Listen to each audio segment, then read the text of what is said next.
A quiet but deadly crisis is unfolding in the world's rural and remote communities, one that is fueled not only by geography, but by growing disparities in health infrastructure, economic opportunity, and medical access. Obesity-related cancer mortality is rising faster in rural areas than in urban centers, and while the reasons are complex, the consequences are unmistakably dire.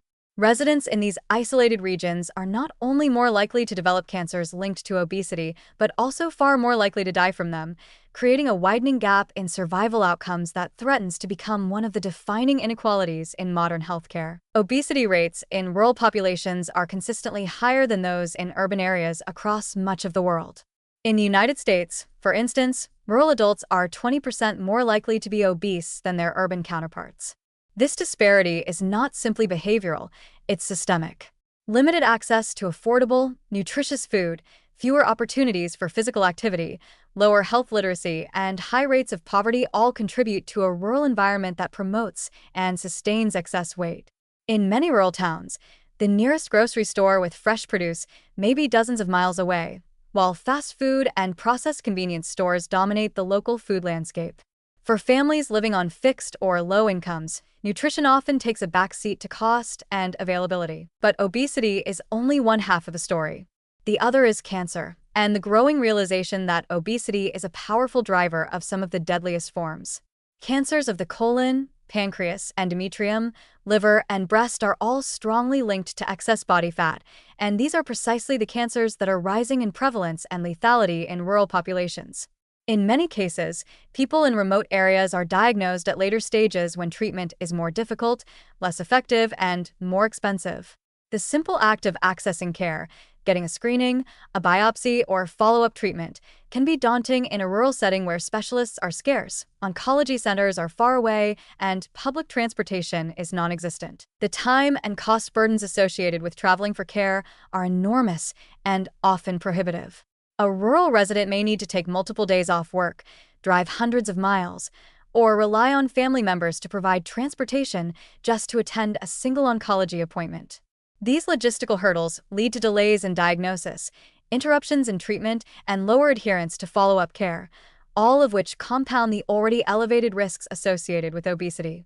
In effect, rural patients face a double disadvantage: higher risk of cancer and lower access to life-saving interventions. Income disparities further magnify the danger.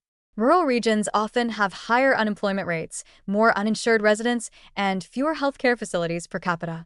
Preventive services such as cancer screenings, obesity counseling, and nutrition support are less available and less likely to be covered by local health programs. Obesity, in this context, becomes not just a personal health issue, but a social determinant that reflects and reinforces structural inequality. Rural women, in particular, face even greater barriers to care, contributing to higher rates of late-stage breast and endometrial cancer diagnoses and worse outcomes than their urban peers. The digital divide exacerbates the crisis. Telemedicine and digital health tools, which could otherwise bridge distances and expand access to cancer care, are often unavailable in areas with poor internet connectivity or low digital literacy. Meanwhile, rural hospitals, many of which operate on razor-thin margins, are closing at alarming rates, further reducing local access to essential diagnostic and treatment services. Oncology specialists rarely practice in rural settings, forcing patients to rely on general practitioners who may lack training or resources to manage complex cancer cases, particularly those complicated by obesity and its comorbidities. Compounding all of this is the cultural stigma and fatalism often surrounding obesity and cancer in rural communities.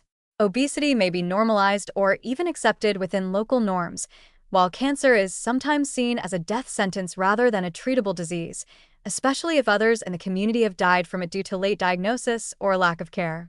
These beliefs can discourage individuals from seeking medical help early or pursuing aggressive treatment when diagnosed. Mistrust of outside healthcare systems and feelings of invisibility or neglect further reduce engagement with preventive and therapeutic services. Despite the scale of the problem, public health initiatives targeting obesity-related cancer in rural populations remain scarce. Most national strategies focus on urban infrastructure, where healthcare delivery is simpler and cost-effectiveness easier to achieve. But without targeted efforts to address the unique vulnerabilities of rural communities, these populations will continue to bear a disproportionate share of cancer deaths, deaths that are not inevitable but preventable. Solutions will require multi-pronged intervention. Rural health systems must be strengthened, with incentives for specialists to practice in underserved areas, mobile screening units to reach isolated populations, and telemedicine platforms designed specifically for low-bandwidth regions. Nutrition and obesity prevention programs must be culturally adapted and locally accessible, not reliant on urban models of behavior change. Transportation support and decentralized treatment hubs can help close the geographic gap. Crucially, rural voices must be included in the policy process to ensure that solutions match community needs and realities. Obesity-related cancer mortality in rural communities is not a silent crisis, it is a neglected one. Left unaddressed, it will deepen the chasm between urban and rural health outcomes and undermine efforts to achieve cancer equity on a national or global scale. The rural health crisis is not only about distance, it is about dignity, access, and the right to survive.